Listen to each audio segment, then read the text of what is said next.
Morning, everyone. I hope everyone is having a wonderful day. My name is Alicia Federano, and I would like to welcome you to the 8th educational series presented to you by the Alzheimer's Family Organization. Today, we would like to welcome Jeff Polig with Charter Research. Today, Jeff will be bringing you updates in research. We would also like to welcome our community resources. We have Mid-Florida Community Services, Spinks Law Firm, and Stedman Clinical Trials. Before I introduce our speaker and our community resources, I would like to talk a little bit about the Alzheimer's Family Organization as well as introduce our staff. Like I said, I am Alicia Vegerano. I am the administrative manager here at the Alzheimer's Family Organization. I pretty much take care of all of the administrative tasks here at the Alzheimer's Family Organization. However, I am also the person who makes all of the relationships with anyone who calls into the AFO. So when a caregiver has a problem, and the caregiver needs to speak to someone, I am that person who initially nurtures that relationship. I also am the facilitator for some of our support groups that we have. And I am also that person who will counsel you when you feel as though that journey is getting to a rough patch. We also have our executive director, Kathleen Winters, who is not able to be with us today. And then we have our most important employees, who are our educators. We have 2 educators, one who represents the villages and the other one who represents Lake County. And I will let them go ahead and introduce themselves. First, we have Jamelia.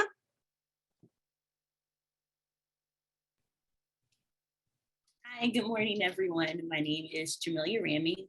I am the community educator for Lake County.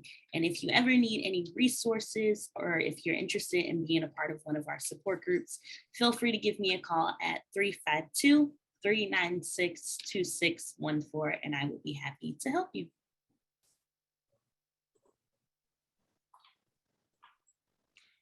And then next for the villages, we have Jackie.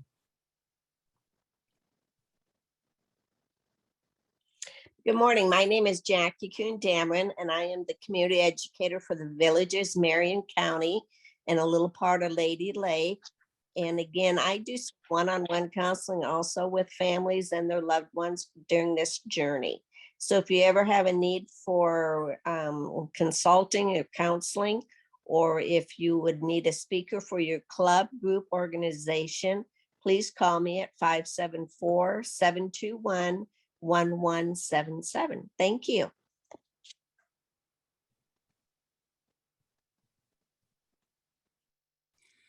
So as you can see, the AFO only has 4 employees.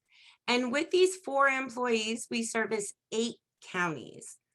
We service Hillsborough, Pasco, Pinellas, Hernando, Citrus, Sumter, Lake, and there's another one up top, and Marion County.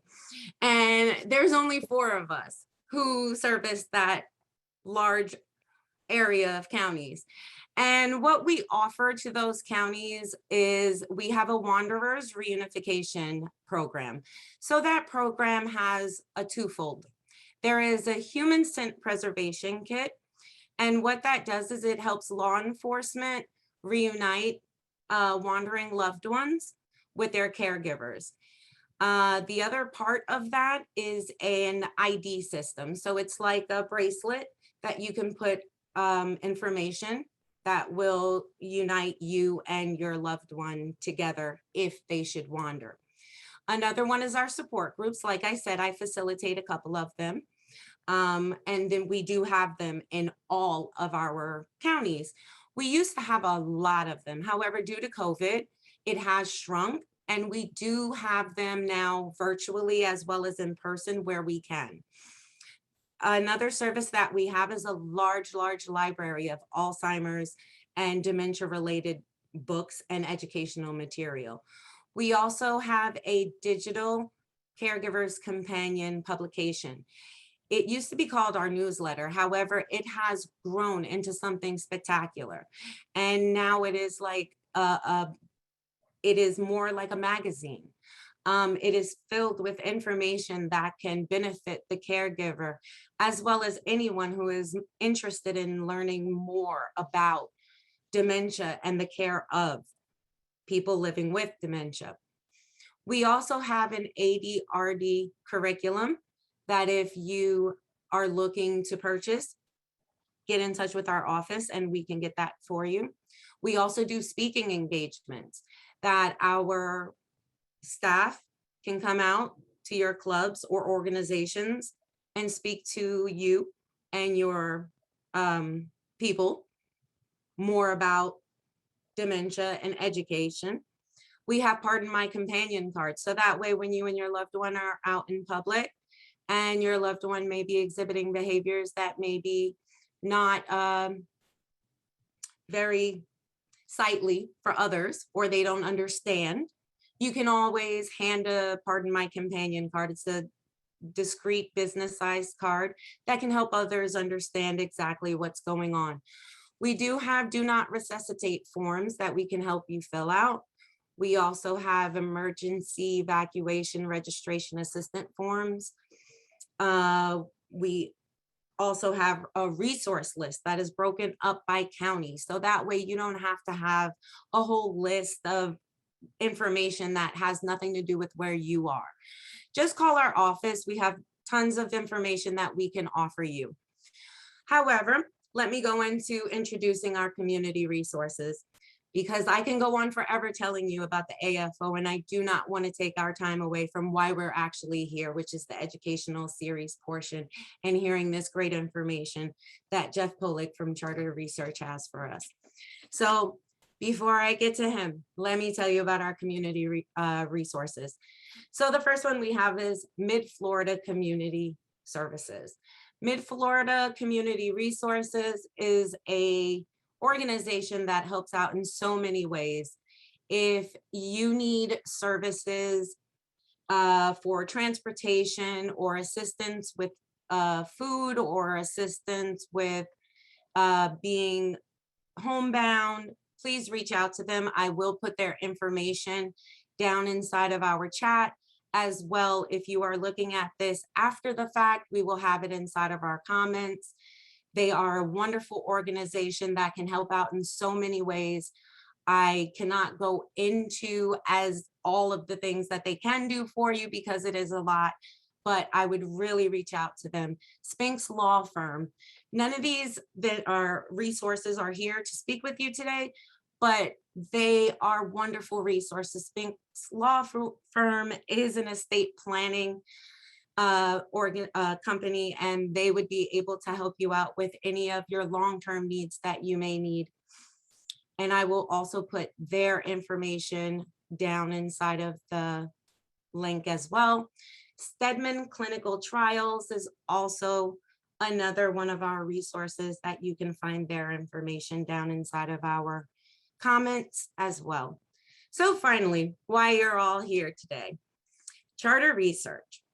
Jeff Polig is the CEO of Charter Research, a locally owned clinical trials company. Prior to joining Charter Research, Jeff served as Chief Operating Officer of Bioclinical Research, where he was responsible for operations of 30 clinical trial sites across 14 countries.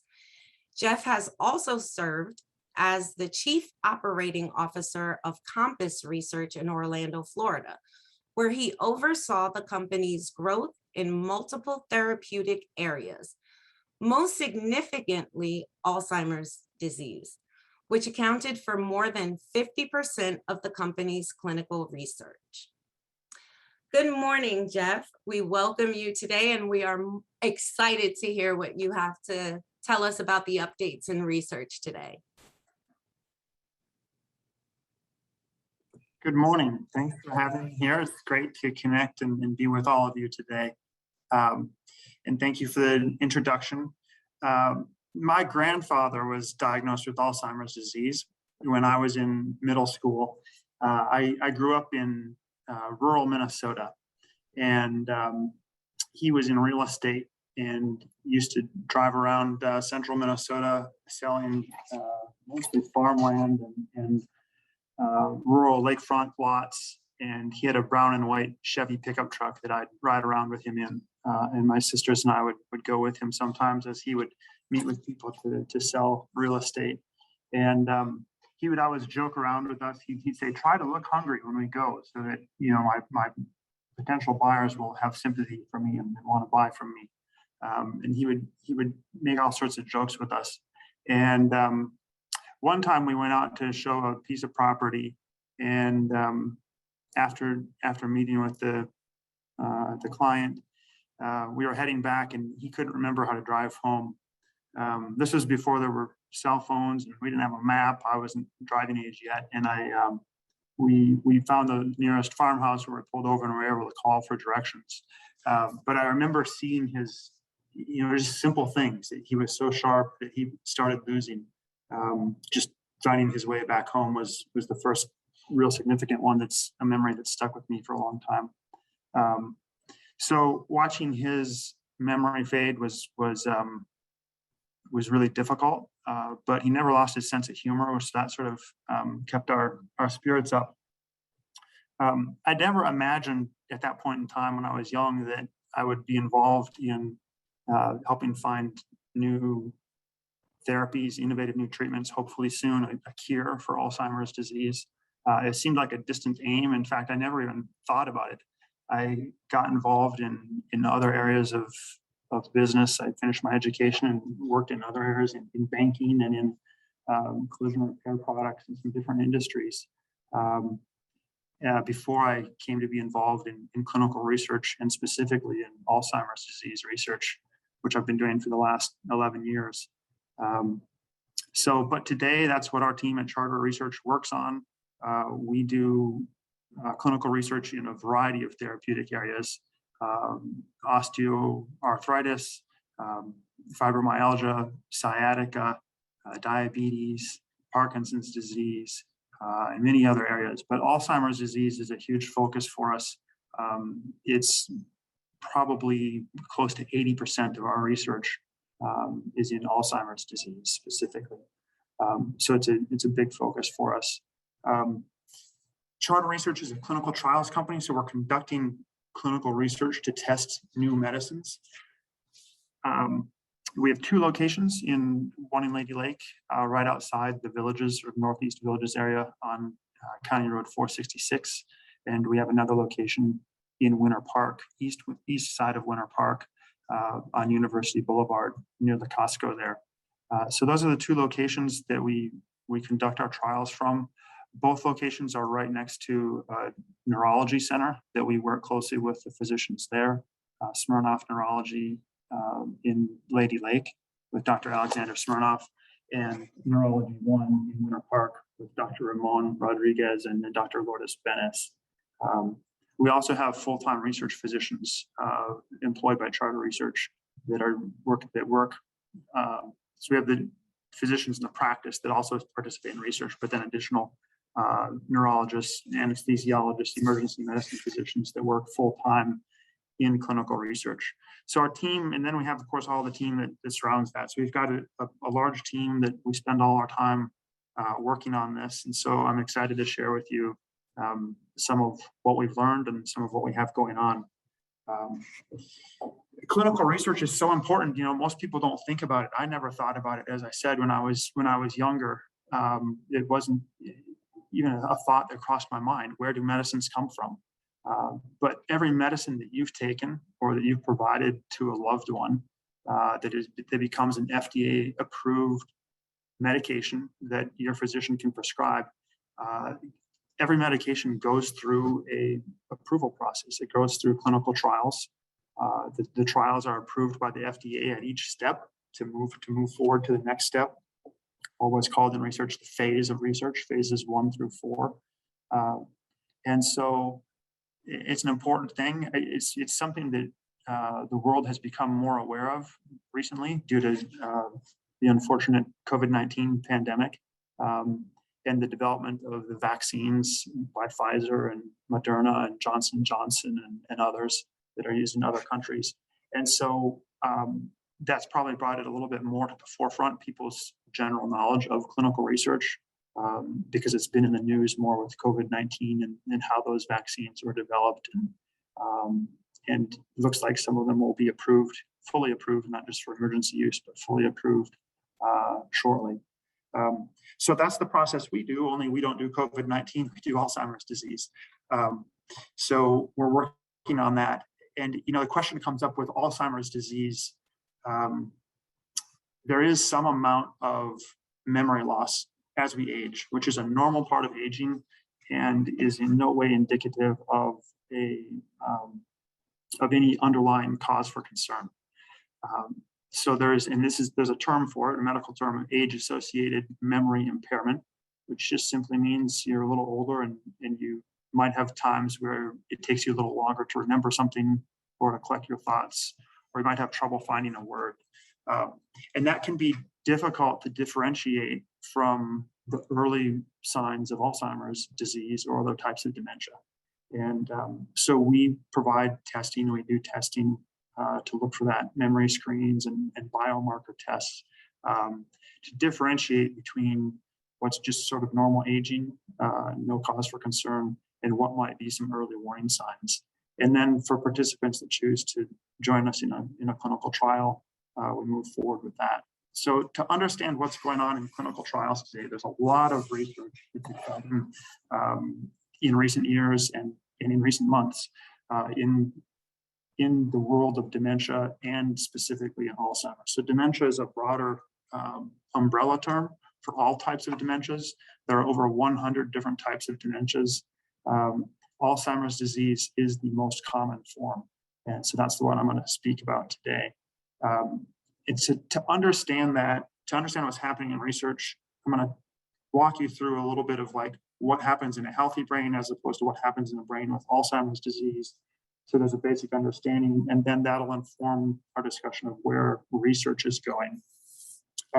So in a healthy brain, of course, we all have, our brain is made up of billions of cells. And then a significant cell in the brain is the nerve cell called the neuron. There are other cells that perform other functions in our brains. So I'm going to just focus on the pieces we need for our discussion today. So we have billions of nerve cells called neurons. We also have glial cells called microglia and astrocytes. And these are brain cells that help to clear away debris. They actually engulf it and move waste out, and they help keep our neurons healthy. So in a healthy brain, you have a neuron, which is composed of sort of a body, and then it has these legs coming off of it. And those legs are called axon. So in a healthy neuron in a healthy brain, there's an electrical charge that runs from the body of the neuron through the axon to connect to another neuron. And as it sends that electrical charge, there's a small release of chemicals from the end of the axon that excites the other axon, and that's how they connect. And all these brain cells interact with electrical charges and release of chemicals. And everything that we think and feel and all of our senses, our memories, our emotions, all of that runs through those neurons. And the ability of them to connect and pass information is what allows us to think and remember and to cogitate on questions. So that's how it works in a healthy brain. In Alzheimer's disease, there are a number of toxic changes, and I'll go through those. There's some ones that are well known that you may be familiar with, and then there's others that are lesser publicized but are still an important part of the process.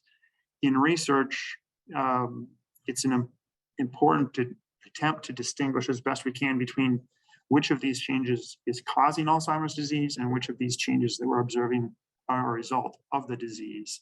And so some of the things I'll speak about, there's debate within the research community, and there are clinical trials underway to try to assess which of these changes are causal and which are just a result of the disease. So we talked about the cells in the brain. In Alzheimer's disease, there's a number of toxic changes that occur over a long period of time, many years, in most cases more than a decade, as much as 15 or even 20 years, there's changes within the brain happening before the onset of symptoms. So the primary two that are popular that most people know about, if they're familiar with Alzheimer's disease, are two proteins called beta amyloid and tau. And beta amyloid is small segments of protein that actually break off of a larger protein called an amyloid precursor protein that breaks down, and then there's several different molecules, several different forms of beta amyloid. The particularly nasty one is beta amyloid 42, and it will clump together, other types of beta amyloid as well, but they clump together and actually block, when I was talking about where the neurons connect between those axons and send signals, the beta amyloid forms plaques that build up between the proteins and blocks that synaptic communication. The other one, tau, which can also is another type of protein that can become toxic in the brain. Tau accumulates not actually between the neurons like beta amyloid does, but inside the neurons. And both these proteins, beta amyloid and tau, are natural proteins that are normally occurring in our bodies, but they just there's a chemical change in them, and something goes wrong with them in the brains of people that are living with Alzheimer's disease. So typically, within I'm going to go back into my neuron again. Inside the body of the neuron, there's little microtubules that direct nutrients within the body of the neuron. And in a healthy brain, the tau protein binds to those microtubules and helps to stabilize it. But in a brain with Alzheimer's disease, there's a chemical change that's abnormal in the tau, and the tau fails to bind to that microtubule to help direct nutrients within the neuron. And instead, the tau binds to itself. So it finds other little tau proteins and they stick together. And they start to form a string that looks like a thread. And that builds up inside the neuron. And it is we call them tau tangles because it gets tangled up like a bunch of thread inside there. And that prevents the neuron from functioning very well. As the tau builds up and the amyloid builds up, eventually the amyloid plaques sort of reach a tipping point. And when they get to that certain point, then the tau spreads throughout the brain very, very quickly. And that's when you start seeing the onset of symptoms of Alzheimer's disease. So this buildup takes many years and is occurring in many people with no symptoms at all. I'm going to talk about some other aspects of the brain too, because it's not just the amyloid and tau. And so there's a lot of research which I'm going to speak about, which is directed towards those two proteins. But other changes that occur in the brains of someone with Alzheimer's is the vascular system, which is our circulatory system, our blood flow and our lymph system. And the vascular system fails to deliver sufficient blood and nutrients to the brain. And that is it can lead to dementia. There's another type of dementia called vascular dementia, separate from Alzheimer's, that is purely related to this cause. But within Alzheimer's, we also see vascular failures from the vascular system that help to aid the disease along, and also the reverse, where Alzheimer's disease has the elements of it that cause damage to the vascular. So it's sort of a circular pattern of a downward spiral, if you will. So there's vascular issues. Also, we look at glucose and the way the brain uses glucose for processing. Typically, in people with Alzheimer's, there's a lack of glucose to the brain.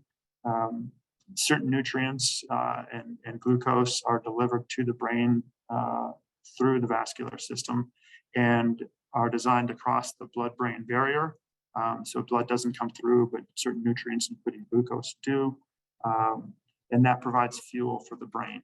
In Alzheimer's disease, that doesn't happen, at least not as effectively as it should. And then another area that is involved in Alzheimer's disease is inflammation. Chronic inflammation is a hallmark of the disease. And this is caused by the microglial cells, which fail to clear away debris. So I mentioned those before. There's two types. There's microglia and then there's astrocytes. Both normally remove debris and waste from the brain in a healthy brain. In Alzheimer's, they don't clear anything away, including the beta amyloid plaques that build up. So there's a lot of study around a specific gene called TREM2. And TREM2 functions to tell the microglia cells to do their work. So it's a gene that is telling those cells to clear out any waste or debris and get it out of the brain. And for some reason that we don't understand yet, that doesn't happen in Alzheimer's disease. So the microglia and the astrocytes, they collect around the neurons, they go to where they should go, but then they don't clear out any debris. And in fact, so the inflammation that is caused by beta amyloid and other aspects of the disease cause some inflammation, but these malfunctioning microglia cells and astrocytes actually cause further inflammation by not clearing out the debris that they should. So eventually, with all of this happening in the brain, the neurons lose their ability to communicate, and they actually shrink and they die. So we're talking about just a cell, one cell at a time, and there's billions of cells. So this process takes quite a while, but the neurons are actually dying. And as they die, the brain actually shrinks physically in size. This is called brain atrophy. And this starts most typically in the hippocampus, which is important for learning and memory. And that's where we see the first shrinkage, the first brain atrophy in the brain of people with Alzheimer's. So as all that happens, you start to see the typical symptoms of memory loss, moments of confusion, impaired decision-making, language problems, challenges with word finding. And as more and more neurons die, then we lose the ability to think, to remember, to make decisions, and to function independently. And so that's sort of the changes physiologically and that we're seeing in the molecular level and the cellular level within the brain. And so when we look at developing effective therapies for that, we need to have a really deep understanding of the molecular and cellular mechanisms and how those interact. Of particular importance, as I've mentioned, is figuring out, as we're looking at those changes, which of those changes cause Alzheimer's and which changes are a result of the disease. So Alzheimer's disease was first diagnosed by a German psychiatrist, Dr. Alzheimer, in 1906. He described it, he observed it, and took careful notes and followed a 50-year-old woman over the course of 5 years to her death from the disease, and first presented those findings in 1906. And he had a team in Germany that did quite a bit of work in Alzheimer's disease. At the time, it wasn't called Alzheimer's disease. It was just this new thing he was reporting on. He died in 1915, 9 years later, before his name had become synonymous with the disease, and before the disease was named for him. Since then, we've had a lot of development of the science, and today we've had a lot of really significant advances in recent decades, and I'm going to bring this from 1906 up to today. One of the big advances in the development of learning about the disease and looking for and developing effective therapies is in brain imaging. So today we're able to do brain imaging with PET scans to look at how much tau is in a brain, how much beta amyloid protein is in a brain, so we can see it on a PET scan, and we have the ability to quantify it. Of course, when the disease was first discovered by Dr. Alzheimer, the only way to really look at that was post-mortem, was to do an autopsy and look at the brain after death. And now we have the ability to see that in living individuals and to note the progression of the disease in that way. Also under development today, and we're running some trials in this area as well, is the development of other biomarkers. So looking at blood tests, retinal scans. Of course, we've been doing this with the collection of cerebral spinal fluid for a long time, where we can gain insights into when Alzheimer's disease starts and how it progresses through easier means. So typically, I mentioned PET scans as are considered today to be the gold standard, because the PET scan allows us to see the buildup of amyloid and of tau and to quantify it.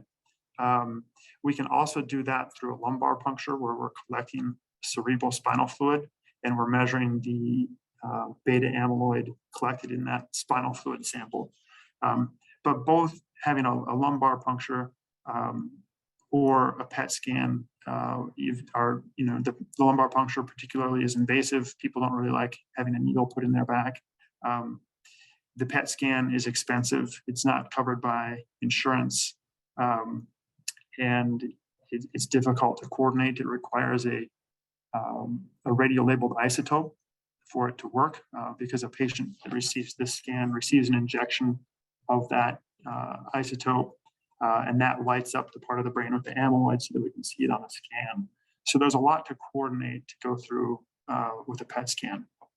We do them very commonly every day in research, but outside of research, they're not typically performed because of the effort and expense. So there's been a lot of work in research to develop new biomarkers that are easier, more convenient, better for the patient, less expensive. And so we're studying now an eye scan, where we can do a scan of the retina on a traditional fundoscope like you'd see in an ophthalmology office, where you're getting an eye scan. They take a picture of the back of the eye. And so we can use that same technology with a special camera and some artificial intelligence that measures the amyloid beta or beta amyloid in the eye through a picture. In this process, there's a series of pictures that we take. It takes about 20 minutes. And it's just taking pictures of your eye. There's a number of other tests that are under development. All these things I'm speaking about are not yet FDA approved, but are significantly progressed in research, and likely will have some of these becoming approved in future years. The blood biomarker is using a blood sample rather than a collection of spinal fluid or a PET scan. Just a simple blood draw to collect a blood sample. That blood is then processed through a machine called a mass spectrometry machine. And what we're looking for there is the beta amyloid levels. The beta amyloid is present in blood, but in much, much, much smaller amounts than in spinal fluid or in the brain. And so previously we weren't able to measure such a minute amount. But with the mass spectrometry machine, which measures by charge and by weight, we're able to do that. And so we measure the beta amyloid 42, beta amyloid 40, the tau, and other biomarkers that are present in blood. And so in that test, we're looking at, as I mentioned, there's different types, there's multiple types of molecules of amyloid. And in that test, we're looking at a ratio of amyloid 42 over amyloid 40. And that ratio is what we're using in combination with some genetic factors and age to create a amyloid probability score. And that has been shown in early research to correlate very, very closely with a PET scan. In other words, if you're positive on the blood test, then you'll be positive on the PET scan. And if you're negative on the blood test, you'll be negative on the PET scan. And so that's an exciting new technology as well.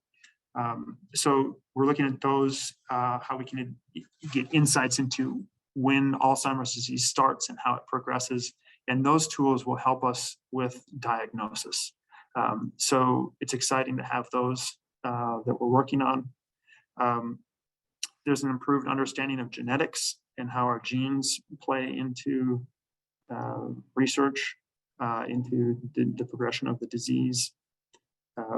Other advances are, we have drugs now that reduce or nearly eliminate amyloid and tau, both in early research and recently an approval by the FDA of a drug from Biogen, Aduhelm, which I'll speak about more in a few minutes.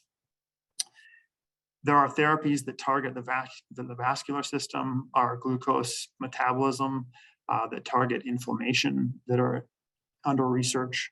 And then, of course, there's continuing research on lifestyle interventions and behavioral approaches, where we're looking at the effects of exercise, nutrition, sleep, social engagement, and those types of lifestyle choices and behaviors. And we know those are important toward maintaining a healthy body and healthy mind. We can't prevent the disease through those, but we can help maintain or slow the disease through making wise choices in those areas. And there's continuing research as to how that can be effective. So our research is moving, toward how do we delay the disease? How do we prevent the disease from starting in the first place? What are biomarkers that we can use to help with diagnosis of the disease? And ultimately, how do we get to a cure? And the cure, we think, is likely going to be a combination of lots of these areas. It's not just going to be as simple as, we're going to remove beta amyloid and that's going to cure it. It's probably a combination of therapies of beta amyloid and tau reduction or removal, the vascular system therapies, glucose metabolism, reduction of inflammation. It's a complex disease and a disease of the brain, which is the least known, least understood of all the organs in the human body. And so we continue the research. It's exciting that we have a lot of developments recently, and there's a lot of work left to do. I'll talk now about Biogen. This has been in the news. Everyone's heard about the approval by the FDA in early June of a drug from Biogen and Eisai called Aduhelm is the market name for it. It's also called aducanumab. This was approved in June, and Biogen is now marketing it. It's an expensive immunotherapy. It falls into a class of drugs called monoclonal antibody, MAB, monoclonal antibody. You see at the end of it, aducanumab. And so there's a whole class of drugs that are in research now, as aducanumab still is. There's an ongoing trial for aducanumab, a new one starting right now. And then we test other drugs. So we've tested donanemab, solanezumab, lecanemab. There's a bunch of them. They all end in mab, which means monoclonal antibody. So that's the class of this drug. And we've worked on dozens of them over the last decade. A couple of years ago, there was a thought that they weren't working at all. There had been a lot of very high-profile failures, including Eli Lilly had a solanezumab that failed, which was the one that had the most hope.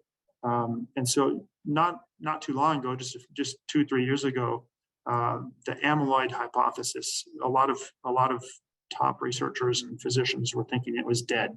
The amyloid hypothesis being that amyloid is causal to the disease, and that by removing amyloid from the brain, we can prevent, slow, or stop Alzheimer's disease. So that's still under research. And Biogen's drug, Aduhelm, is a type of immune therapy that works to remove beta amyloid and its buildup, aggregation of it from the brain. And we know from research that it does that effectively. We also know from other research that there are other drugs in the same class, monoclonal antibodies, that can also do that. The question, the reason you've heard probably in the news of some of the controversy surrounding the FDA's approval of Biogen's drug is because although we know it removes beta amyloid, we don't know that that necessarily translates into a meaningful and significant clinical benefit. In other words, we can remove that amyloid, but does it actually, slow your memory loss or show an improvement in memory? And there's not strong research evidence showing that it actually has an impact. It has for some people, it hasn't for others. There's not a statistically significant level there. But the FDA allowed aducanumab or Aduhelm to move forward under an accelerated approval pathway. And this is a process they sometimes allow for drugs that are intended to treat serious diseases and for which there's a desperate need for treatment options.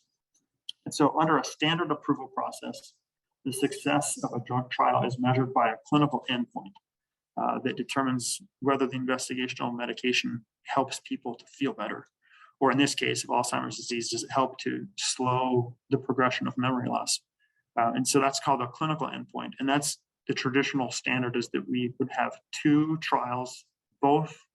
independent trials that both show a clinical endpoint has been achieved. But under the accelerated approval pathway, we use a surrogate, or the FDA measures a drug's effectiveness through a surrogate endpoint. And a surrogate endpoint is measuring the change in a biomarker which suggests a clinical benefit. So in this case, FDA is, in the case of Biogen, the FDA is measuring the effectiveness of the surrogate endpoint, the effectiveness of, does this drug remove beta amyloid? And it does. And so then that suggests under the amyloid hypothesis that there will be or should be a clinical benefit. So as I've said, over the last couple of decades, there's been billions of dollars and lots of hard work poured into the amyloid hypothesis, and none of those trials has so far succeeded. So there are a lot of people that consider this, this theory to be dead. With aducanumab, there were two large phase 3 trials that were conducted in patients with early stage Alzheimer's disease. Both of the trials were stopped early because an interim analysis of the studies indicated that the drug didn't appear to be showing any benefit. And Biogen at that stage stopped the trials. However, after that was stopped, additional data came in. And when they got the final results from that, one trial showed no benefit, and the other trial suggested that the drug might slow cognitive decline slightly in the patients that received the highest dose. They were tested in several different dose levels. So that was interesting, and then it was analyzed of, let's look at these dose levels. And in the highest dose, there appeared to be some benefit of slowing cognitive decline. So this data was presented to the FDA for approval. And after reviewing it, this was in last November of 2020, none of the 11 members of the FDA panel of their scientific advisory committee were in favor of approving the drug. 10 of them voted no, it should not be approved. There needs to be further study, and there needs to be more evidence, and one was uncertain. And so after the FDA made the decision to approve it under the accelerated pathway, there was some of those members of the scientific advisory committee resigned in protest because they disagreed so strongly with that decision. Opponents of the FDA's decision want to see stronger evidence of that aducanumab slows the progression of the disease. Whereas some trial participants feel the medication helped them, and there's more than 6 million Americans living with and suffering from this disease. This is the first medication to offer a real disease-modifying treatment for people who haven't had one so far. And so advocates of the decision say, yeah, this isn't perfect, but it's the best thing we've got, so let's let the people have it. So that's sort of the story of where that is. My own view is that aducanumab is a, it's a promising medication like others are in research, but it warrants further study to be sure. I think we need to continue to learn more about it. And in fact, the FDA has required Biogen to continue to do, even with its approval, there's a requirement for the company to complete additional clinical trials to learn more about it and show that it's effective. So whether the drug is a big success or a failure or somewhere in between, trials will keep moving forward, not only with aducanumab, but with other drugs in that class, monoclonal antibodies. We're testing one right now with Eli Lilly. That's another one that's been in the news a lot.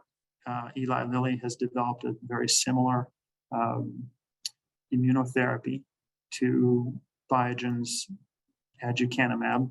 Lilly's drug is called donanemab, again, ending in that mab suffix. And so that's being tested right now.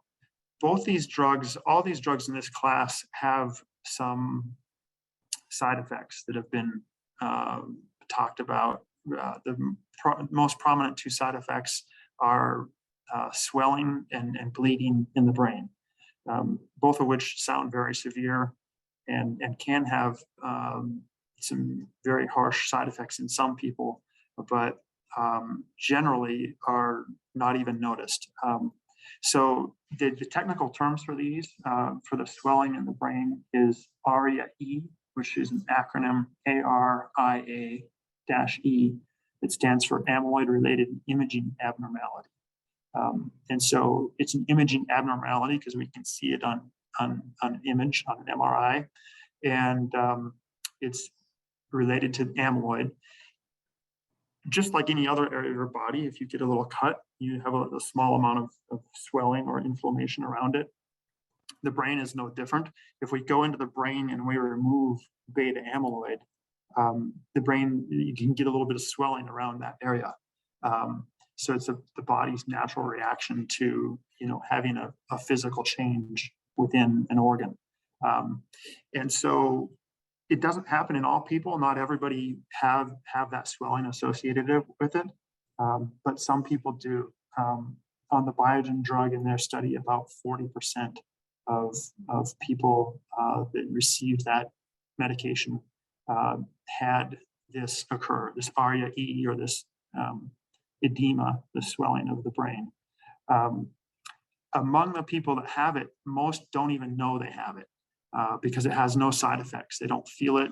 The brain might be slightly swollen, and we can see that edema on an MRI, but the patient doesn't even know it's there, and it passes, and it's harmless.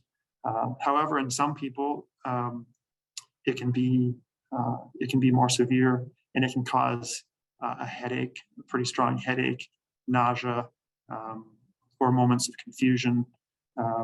So there are some side effects in some people that have this happen. And then same with the hemorrhaging, or ARIA-H, which is amyloid-related imaging abnormality of hemorrhaging, the H. And these are small brain bleeds. This isn't that your brain is gushing blood or anything dramatic. They're very micro hemorrhages in the brain. Again, a lot of people with dementia have these anyway. It's typical for us to see them through imaging even before someone might start on a medication. Some medications can cause additional microhemorrhages. Typically, those don't cause any major side effect, and then they sort of pass as well.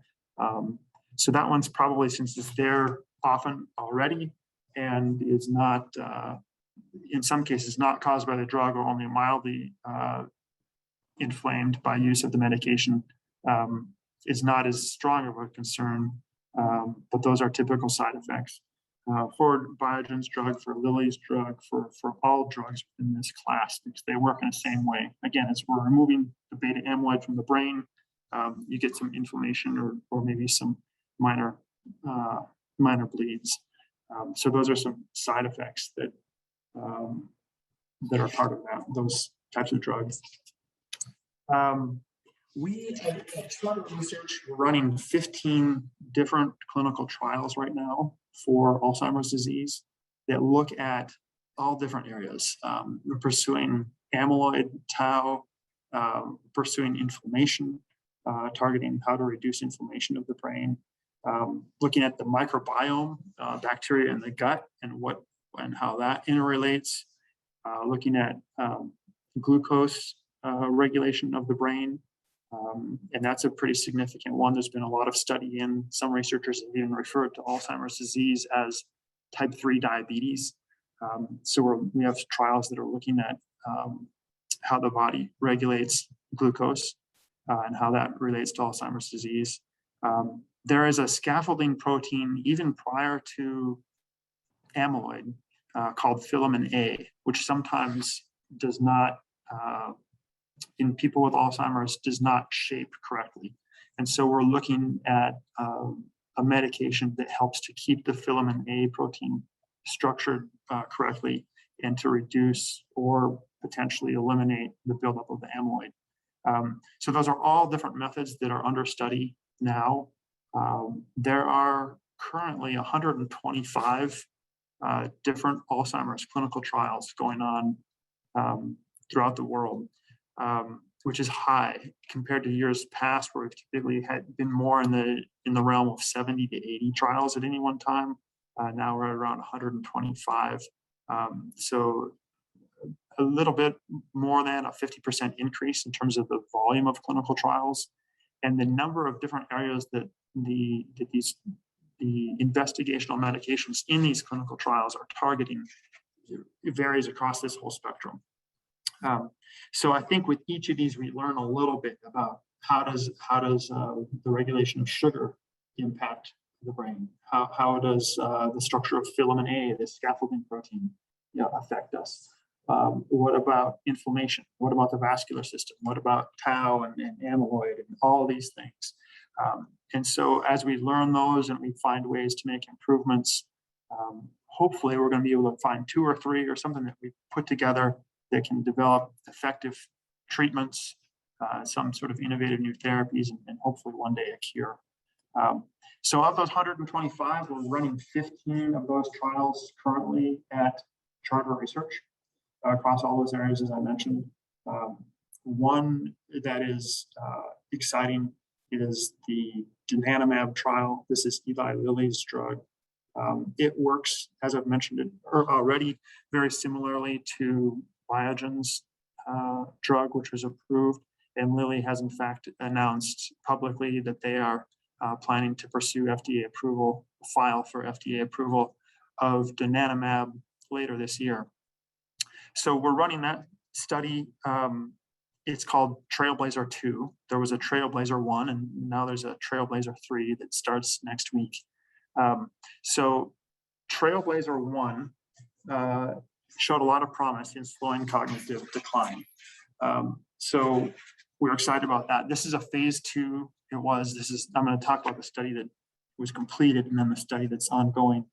So the study that was completed was a phase 2 trial of 272 participants who were PET positive, meaning on a PET scan for the presence of beta amyloid. These subjects were positive for amyloid. So they have a diagnosis of Alzheimer's disease, and on a PET scan, we can see a buildup of amyloid in the brain. Now, that buildup, as we've discussed, is on a spectrum from none to just a little to a medium amount to a very large quantity of amyloid. But we have set a threshold for certain research studies, and so it's this line. So once it crosses that line, then we call them amyloid positive or amyloid negative. So it becomes the outcome of the test is, even though it is quantified, the outcome is a binary result, either positive or negative. So the study looked at 272 people that had a diagnosis of mild Alzheimer's disease and were shown to be in the category of having a positive PET scan for amyloid. It was an 18-month study, and it showed a what is a statistically significant slowing in the rate of cognitive decline for people that were on the investigational medication compared to those who received the placebo. After 6 months of treatment on the medication, 40% of the people that were in the positive, PET positive category became PET negative. And after 18 months, 66% of the participants who were positive became PET negative. So it's successful in removing amyloid beta, also successful in showing an improved memory score on standardized memory tests that were used as part of that trial. So that was encouraging, but it's still early research. There's only 272 people. We call that the N, the number of people participating. So with that early promise, researchers said, let's expand this study to a larger cohort. So that was the initial, what was called the Trailblazer study. And then we did Trailblazer 2, which is 1,500 participants. And these are participants between the ages of 60 and 85 that have mild to moderate symptoms of Alzheimer's disease. And there were about 300 research centers around the world that participated in this trial. We enrolled, Charter Research was one of them, and we enrolled patients in the study, and then we track the participants' progress for 18 months. So that study is still ongoing. So there are no known or published results of that study at this time, although I'm sure some preliminary results will come out midway through. But that is looking at Lilly's donanemab. And this is an antibody. It aims to block further production of beta amyloid. But it appears that the drug, in addition to blocking the production of amyloid, may actually help in removing amyloid that's already been deposited there. So that's exciting. It's an easy, the drug itself is delivered via infusion. It's a once a month, 1 hour infusion. And that's the way it's delivered. Typically the treatment period goes for about 9 months. And then we're following the participants after that. It has the potential for the same side effects that we spoke about with the Biogen drug of edema and hemorrhaging, although at a lower percentage so far in the study. The early results showed 27% had those side effects as compared to 40% on the current FDA-approved drug, Aduhelm. So of those, as we mentioned, of those, say in the early study, the 27%, only 6% of those were symptomatic. So most of them did not experience any symptoms resulting from that, but 6% did. And, those were things like headache, confusion, and nausea.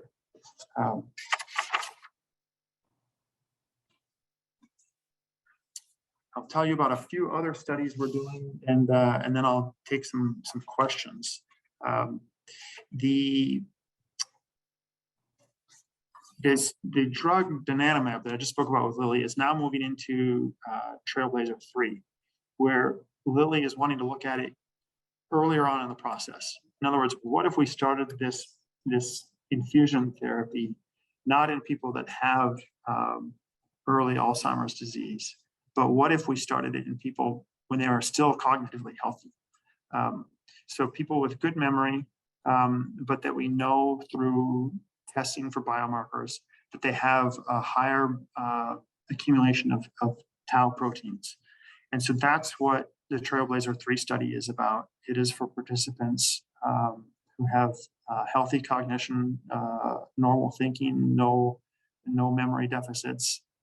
They feel fine, but then maybe they have a family history of Alzheimer's disease. And through our screening process, we determine that they have a higher than normal level of tau proteins. And we can see from a biomarker perspective, the beginnings of Alzheimer's disease, even though the symptoms haven't yet set in. So those are the type of people that we would find to participate in this study, and then start them on the same type of infusion therapy that we've used successfully in research. And when I say successfully, I have to qualify that because it's not a, this is still in clinical trials, but successful within those trials is still ongoing to document on a broader scale. Starting people on that to see if we can prevent the disease from starting in the first place. So this is one of our Alzheimer's disease prevention trials. We have another one that is a collaboration between the National Institute for Health and the pharmaceutical company Eisai, which is also the same Eisai that partnered with Biogen on the recently approved drug. That drug is called lecanemab, and it aims to delay memory loss before noticeable signs of Alzheimer's disease begin. Same type of thing that Lilly is trying. So for that, again, those participants are receiving a PET scan to look for the aggregation of beta amyloid, and if there is a higher, if they're what we call PET positive, if there is an aggregation of that amyloid and they have healthy memory, then those are people that would qualify for those studies. So there's a number of studies now we're working on. We have 3 actually that are looking at, can we prevent, can we work on early detection and then preventing the disease from starting in the first place. And then our other trials look at for people that have Alzheimer's disease, mild cognitive impairment, early Alzheimer's, moderate Alzheimer's, what are effective therapies to treat that, to slow or stop the cognitive decline. And then the other type of clinical research study that we are working on currently is with the biomarkers, like I mentioned, where we're testing retina scan, testing blood sampling to see, can we more easily, quickly, and affordably, with less burden to the patient, diagnose Alzheimer's disease. And those are becoming, especially after FDA's approval of Aduhelm in June, those types of tests are increasingly important to facilitate rapid and affordable diagnosis of the disease.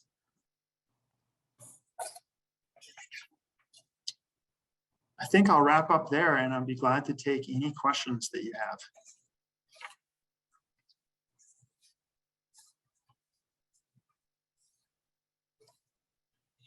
Okay, I do not see any questions inside of the chat. However, I have a question. Okay. So I took a 23andMe test and I did the health part of it as well. I was adopted, so my adopted parents both have Alzheimer's. My father passed of it. My mother has the early stages now. However, in looking at my 23andMe test, they do have a test where they check for Alzheimer's in there. And I don't know the little symbol that they put, but it looks like an E, and Yep. it's E4, and it's an APOE gene that they test for Alzheimer's. And I didn't have any of the markers, so they said that it didn't have any, but there's other things that come into play, like your lifestyle and things like that. And you talked about sugar and vascular systems, and of course, I love candy. I'm not a diabetic, but I love candy. I am not great on my diet, let me tell you. And I do have some vascular issues in which I am working with a cardio, doctor right now and on some medications. And being that I work in the field, I am very diligent in saying this is not a path I want to go down, because working with my parents, it's scary. It's very, very scary.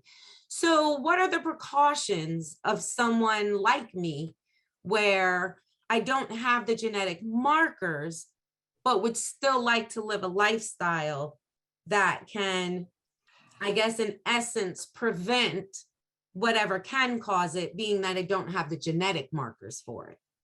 So, good question. There's not a way to prevent it, as you may know. Mhm. But there are ways to lessen the risk that it could develop. So you mentioned your 23andMe results, and there is a genetic risk to Alzheimer's disease. And the one that you mentioned, APOE, is what we're commonly looking at. In fact, that's part of a number of our studies where we're looking at that genetic risk factor in our study participants. APOE 4, 3, 4, 4, 4.